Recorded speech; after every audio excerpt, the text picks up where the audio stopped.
45. How the hell did this happen?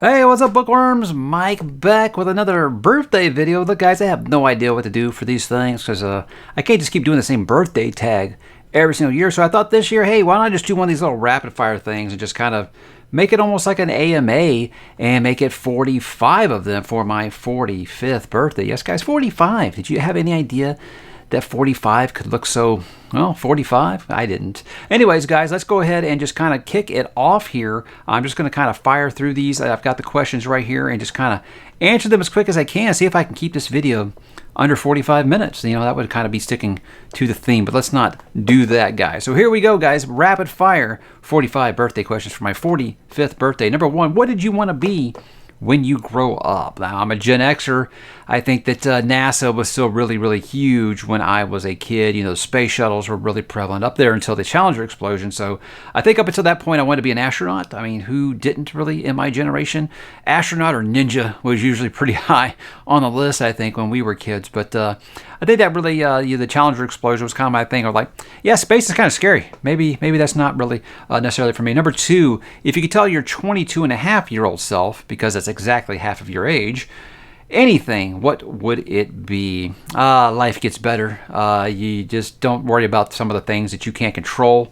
I think that's been the biggest life-changing thing for me, was to stop worrying about things that you can't control, and you can't make other people feel a certain way about things. That was something that I think that would have helped me immensely at that age. Number three, how do you feel about aging and people knowing your age? I always say you're only as old as you feel, and I feel 137, but not really.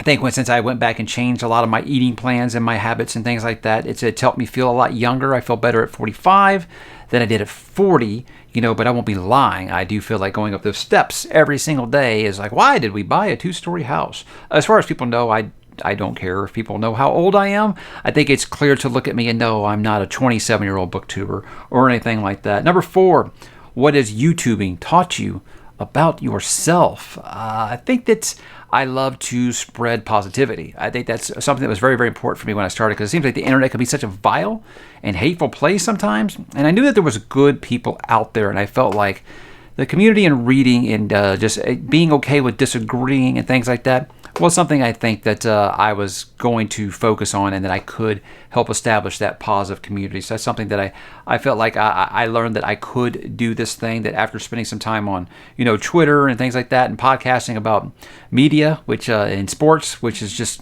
straight vitriol, that you could find that kind of community. So I think I've learned that about myself. Number five, where do you find all your time to read, create content, and do wonders? I think with me, guys, the biggest thing is you take the phone, you take the iPad, you put it down, and then that's when you go read. I don't spend a ton of time, doom scrolling social media, unless there's like a football game or something on. I don't spend a ton of time on there, just kind of going through my timeline. I don't spend a lot of time doing things like that. I don't watch a ton of TV. I do some gaming. Really, it's like I'll have to where I'll binge a TV show or something like that once in a while, or I'll play a game when it's brand new, something like that. But reading's always been my primary hobby, and that's what I always do. And like I say, guys, if you aren't spending 4 to 6 hours a day scrolling TikTok, I think you'd be surprised how much free time you really do have if you put it as your priority. Besides family, that's number 6. Besides family, what do you miss the most about where you were born? Just I guess some of the places that I ate. I was raised in Atlanta, Georgia, and a lot of the food out there, Southeast, is a lot different than Southwest food, I think. But I'm probably just stuff like that. There was some places I really enjoyed going as a kid. Stone Mountain Amusement Park was a place I really enjoyed as a kid. But outside of that, I prefer Texas. But I do have some things that I do miss about the ATL. Number 7, what is your all-time favorite book? If you've watched this channel at all, you know that is Dune by Frank Herbert. And you know all the reasons why. I have a video all about why I feel like Dune changed my life. Number 8, who is your all-time favorite author? Again, you see that one shelf back there that's all Stephen King? I think that's going to be your answer right there. Number 9, what is your favorite social media app? gosh, I gotta say Discord. Discord, because you can enforce your own rules, and my rules was, no politics, no religion, be nice. And I felt like it's really helped, just kind of fulfill that dream I had of creating a totally positive community. And it's just like, it's so laid back, and no one really gets mad there, and everyone's okay. Hey, I like this book. Hey, I didn't. Cool. Let's go get a drink now. I think it's very much a laid back atmosphere, and that's kind of what I wanted to create. Number 10, do you have any advice for YouTubers with a day job? Yeah, keep it a hobby. Don't do this thinking that you're going to be able to quit your day job. I think that's the biggest thing. It happens for some people. It doesn't happen for very many guys. I'm rearing up on 100,000 subscribers. I'm not ready for quit your job money yet. So I don't think that if you go into this just wanting to make money, I don't feel like this is really the thing for you. That happens, like I said, for so few people. Just keep it a hobby, keep it fun, because that's the only way you're going to be able to balance it with your job, is if you enjoy what you are doing. Number 11, what is one thing you would tell parents to do or to be that would help develop creativity in their children? Just tell them to, dream big, work hard, do all those things. If someone tells you that you can't do it, prove them wrong. People have been telling me I couldn't do stuff my whole life. I was basically told I was going to be on pace for a GED, and here I am, a first-generation college student in my family. I was told at a very young age, no one in our family goes to college, and I bucked that trend. I can kind of course corrected there. So don't ever let anybody tell you what you can't do. I tell my kids all the time, like right now, my youngest doesn't want to be an astronaut, doesn't want to put in the work on math, and I just tell him, hey, you better start working on your math because you want to be an astronaut, man. You're going to have to do some math. So just tell them to, work hard. Number 12, is there anything that makes you nervous? The ocean, which is amazing because as you guys are watching this, I am actually on the Caribbean right now on a cruise in the middle of the ocean. So it's weird how I am actually terrified of the ocean, but I do love cruising because it really is, guys, it's just a casino hotel. It just, if you go outside, those main doors, you see the ocean. That's very much it. So I can look at it. I just don't want to be in it. Number 13, are you always so upbeat? Oh, no, absolutely not.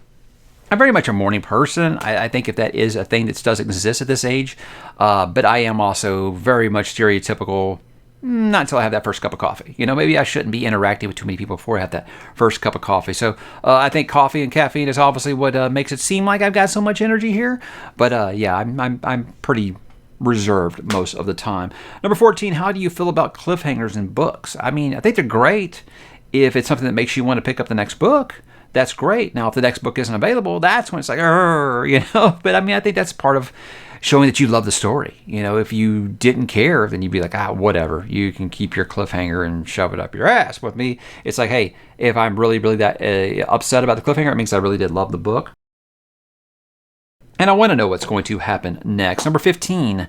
And to what do you attribute your spryness, my good sir? I already talked about I just changed my eating habits, guys. Almost no sugar, low carb.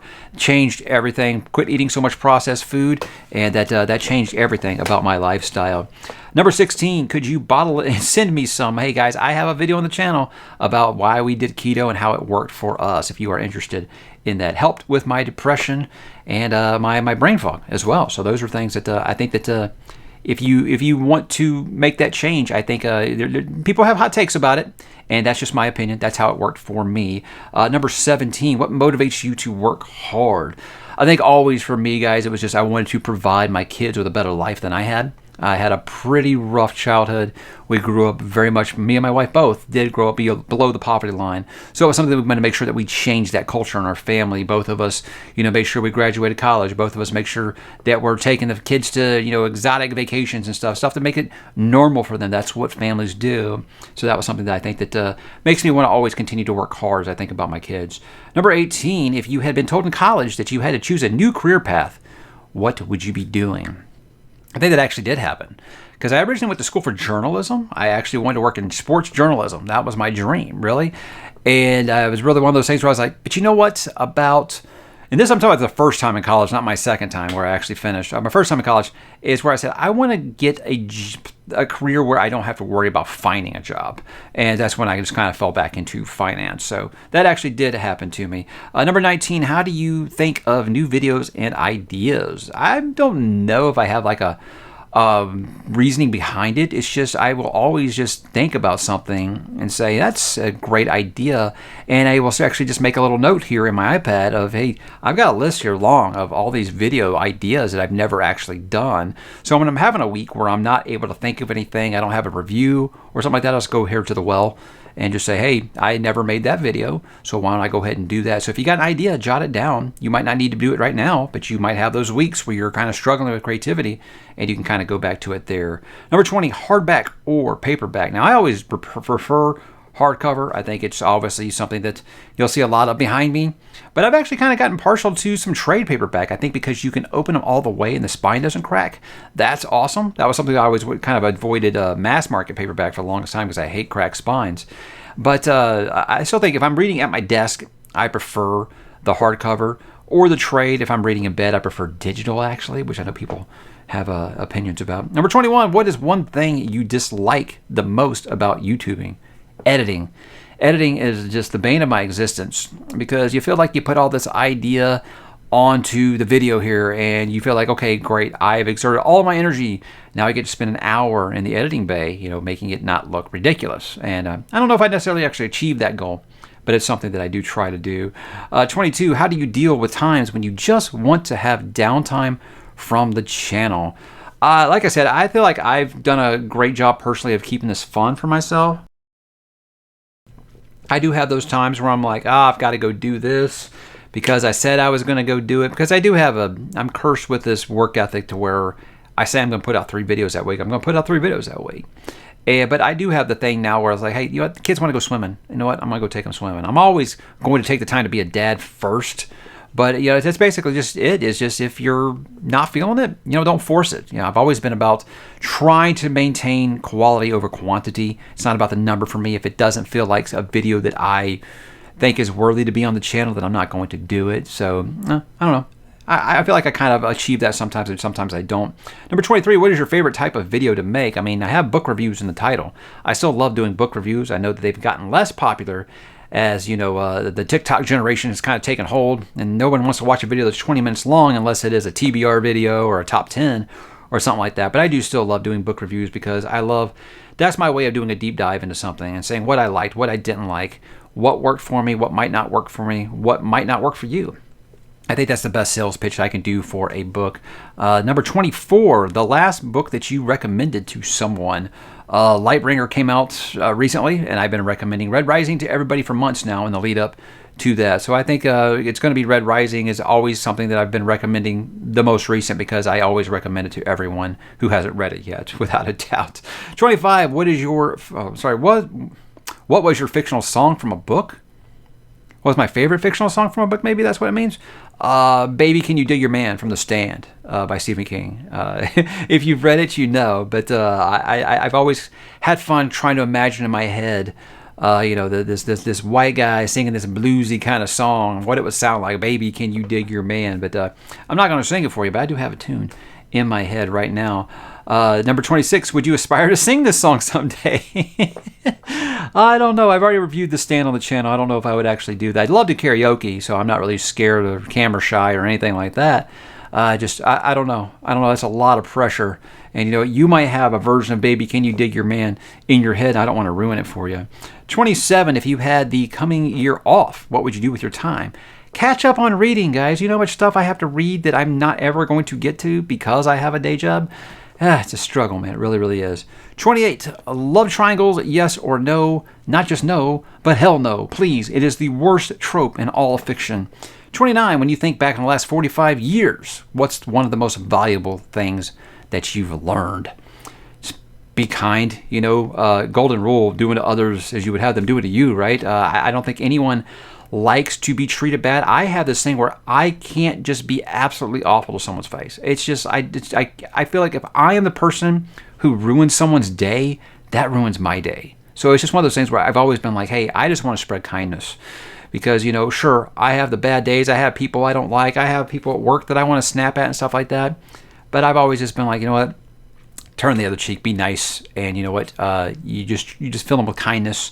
and they'll probably end up returning it and feeling bad themselves. Not that you want to make those people feel bad, but I feel like that's the change that you want to see is always something I kind of practice here. How do you juggle, this is number 30, how do you juggle family, work, and a successful channel?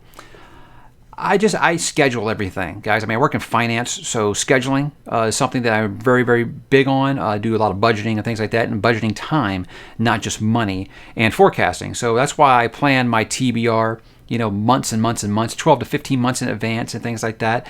Plan out our vacations. Really, it's just I'm like, okay, look, at this point this week, I want to make sure by Tuesday I've got this recorded and I've got this much of this book read. So when people are like, how much do you read per day? I don't do it like that. I do have like goals during the week that I must get to, and if I don't, I'll feel like I'm behind, but never really to a point where it's like stressful. So it's just don't stress yourself out over these things. And you know what? There's nothing wrong with scheduling your time. I don't think that that's a problem. And that's hard. Routine is hard for some people. I feel like us that work in finance are used to it, and we've been pre-programmed that way that we just schedule just about everything. 31, who and what contributed to your passion for reading and creating content? Oh, I don't know. Like I said, I've been podcasting forever before I did this, and I didn't even know BookTube was a thing until accidentally. So I don't really know if I was like really influenced by this. I think I wanted to work in sports radio, and that's kind of what got me eventually into podcasting and working on my speech patterns and things like that. And just being able to come up with content on the fly without saying and like and totally and stuff. All that stuff that you would say in between dead spaces was something that I wanted to work on. So I think it was really just an ambition that I had, that I wanted to be on the radio for the longest time, and just kind of just transferred over into this. But I can't think of anything that really individually contributed, or a person or product that maybe say, hey, I want to do that. No, not really. 32, what is your favorite thing about Texas? No state taxes, guys. It's amazing. It really is. Number 33, what do you hate the most about Texas? The traffic. I think the traffic in Houston is just terrible. It's because we've got 7 billion people here.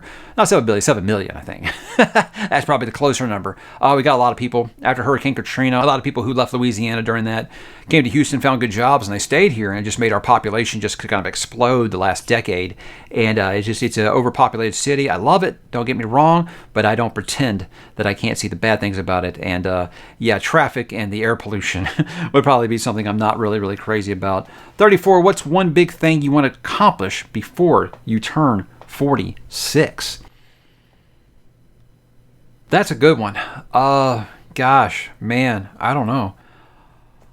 I can't think of anything, so maybe just finally schedule this Disney trip that I've been thinking about taking the kids on, before they're too old. Maybe get that trip in the books, so I'll quit putting it off. I don't know. That's one I might come back to another time. 35, oldest book you've read by publication date. Maybe The Odyssey? Gosh, do they even know a date on that thing?